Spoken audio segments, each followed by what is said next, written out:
C'est Rien ne jamais vivre, un thriller à suspense de May Moore, tome 3, écrit par Blake Pierce, lu par Caroline. Prologue.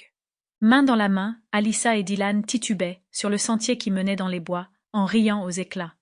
Derrière eux, le tapage de la fête post-bal de promo résonnait dans la nuit d'été.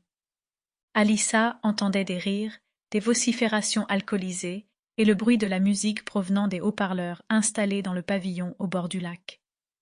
De la fumée et des étincelles provenant du feu de joie flottaient dans l'air.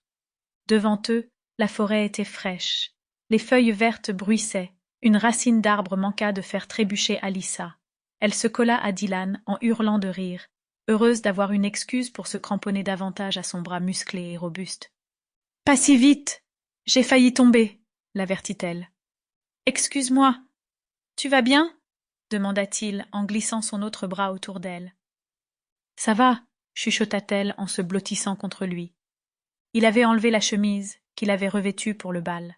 Maintenant, il portait un t-shirt blanc si fin qu'elle pouvait sentir les lignes dures de son torse à travers. « Pas trop froid ?» murmura-t-il. Son souffle réchauffa la nuque de la jeune femme. « Pas en ce moment !» gloussa-t-elle. Malgré l'ivresse, elle savait ce qui lui faisait envie. C'était ce qu'elle espérait depuis qu'il lui avait lancé ce regard enflammé pendant leur danse lors du bal de fin d'année. Elle avait eu le souffle coupé quand il lui avait chuchoté à l'oreille. Le moment fatidique était arrivé. Il se tourna et l'embrassa. Alyssa se sentit étourdie par le désir. « Tu es si sexy, Alyssa !» dit Dylan d'une voix un peu plus rauque qu'auparavant.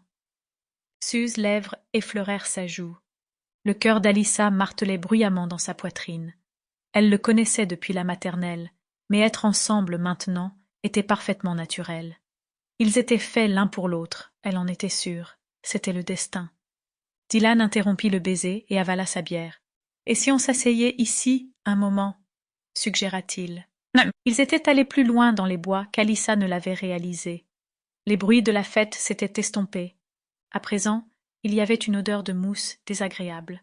C'était un peu humide, avec un relent de vieilles feuilles pourries. Dylan ne paraissait pas le remarquer. Il se laissa glisser contre un arbre. Mais Alyssa, si ivre soit-elle, ne ressentait plus la même envie lorsqu'il la prit par la taille pour l'asseoir à côté de lui. Sa robe était trop courte. Les branches et les pierres sous les feuilles moisies lui écorchaient la peau.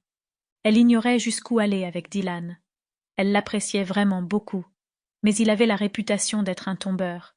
Elle ne voulait pas qu'il la largue par la suite comme il l'avait fait avec d'autres filles. Ce serait... Sample complete. Ready to continue?